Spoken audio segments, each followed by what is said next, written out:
안녕하세요, 여러분. 오늘은 한국 현대사의 한 페이지를 장식한, 그리고 여전히 많은 사람들에게 궁금증과 감탄을 자아내는 한 이야기를 들려드리려 합니다. 여러분, 혹시 서산 간척지 사업에 대해 들어보셨나요?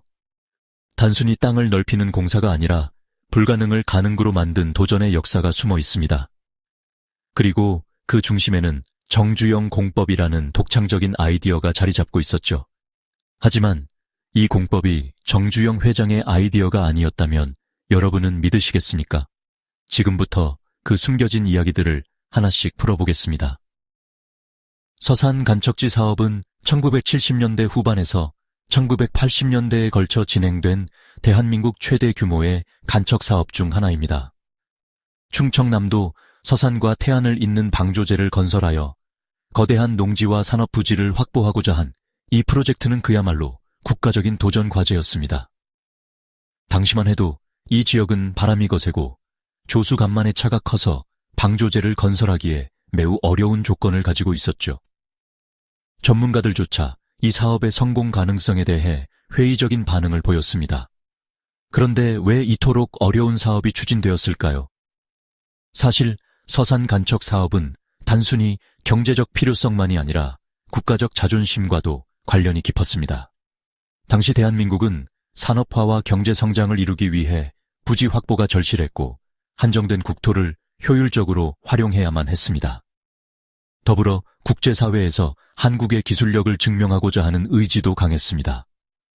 이러한 상황 속에서 서산 간척 사업은 단순한 토목 공사를 넘어 한국의 저력을 보여주는 상징적인 프로젝트로 자리매김하게 되었습니다. 이 거대한 프로젝트의 중심에는 현대그룹의 창업주 정주영 회장이 있었습니다.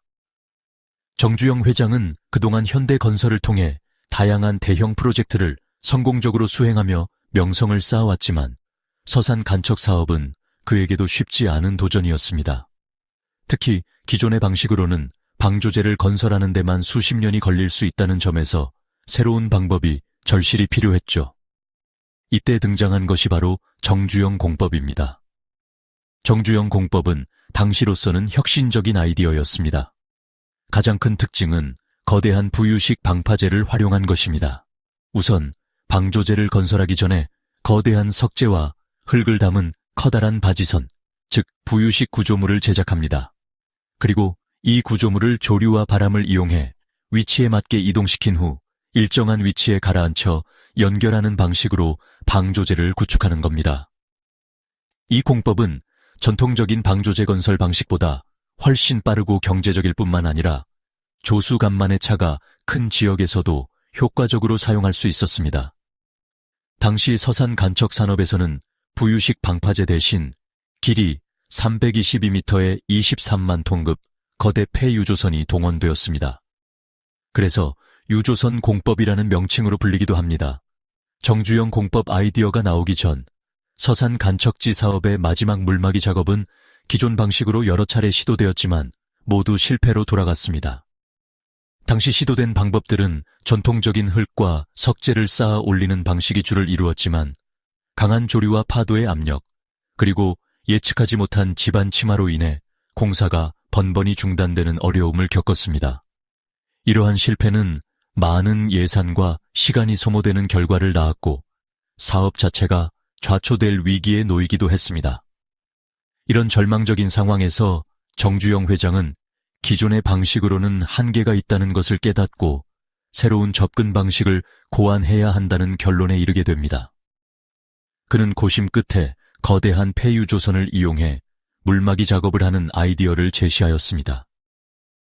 사실 이 아이디어가 처음 제시되었을 때 많은 이들이 회의적인 반응을 보였습니다. 기존의 방식과 전혀 다른 접근법인 만큼 기술적으로나 실현 가능성 면에서 검증되지 않았다는 이유로 반대 의견이 많았습니다. 특히 전문가들과 관계기관들은 실패하면 큰 손실을 감수해야 한다며 이 아이디어 도입을 꺼렸습니다. 그러나 정주영 회장은 자신의 구상에 확신을 가지고 있었습니다. 그는 직접 설계 도면과 모형을 제작해가며 공법의 원리를 설명하고 시뮬레이션 결과를 통해 성공 가능성을 입증해 보였습니다. 그의 열정과 자신감은 점차 주변의 회의적인 시선을 바꾸어 놓았고 결국 이 공법이 실제로 적용될 수 있는 길을 열게 되었습니다. 그런데 여기서 흥미로운 사실이 있습니다. 정주영 공법의 시초가 정주영 회장의 독창적인 아이디어만이 아니라 김세기 회장의 선구적인 연구와 노하우에서 비롯되었다는 이야기가 있습니다. 김세기 회장은 당시 한국의 토목기술 발전에 크게 기여한 인물로 간척지 개발에 대한 여러 연구를 통해 기초적인 아이디어를 제시한 바 있습니다.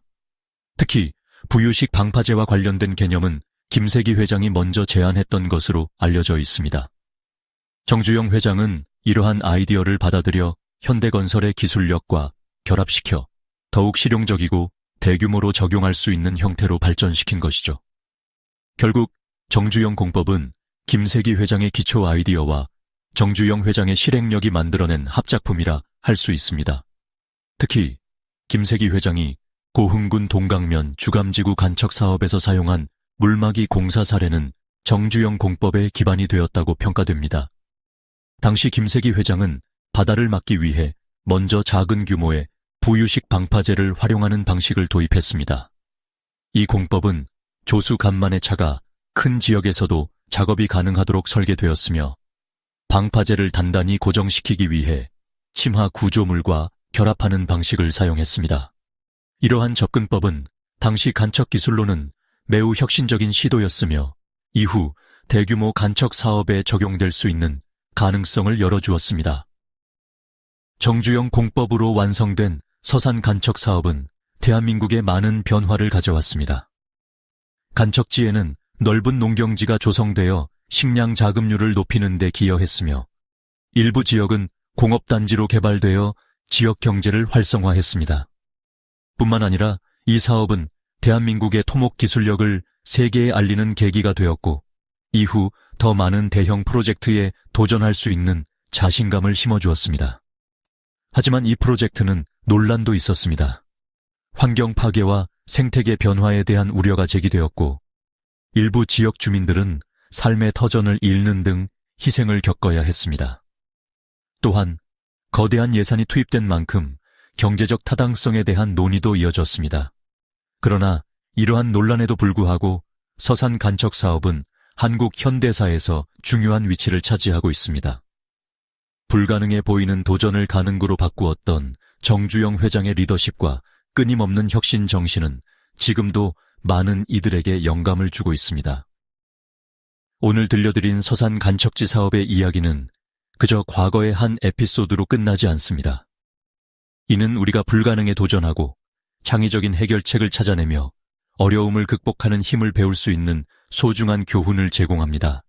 정주영 회장의 한마디처럼 우리도 안 되면 되게 하라는 마음으로 자신의 목표를 향해 나아갈 수 있기를 바랍니다. 이 이야기가 흥미로우셨다면 구독과 좋아요 부탁드립니다. 다음 영상에서 또 다른 흥미로운 주제로 찾아뵙겠습니다. 감사합니다.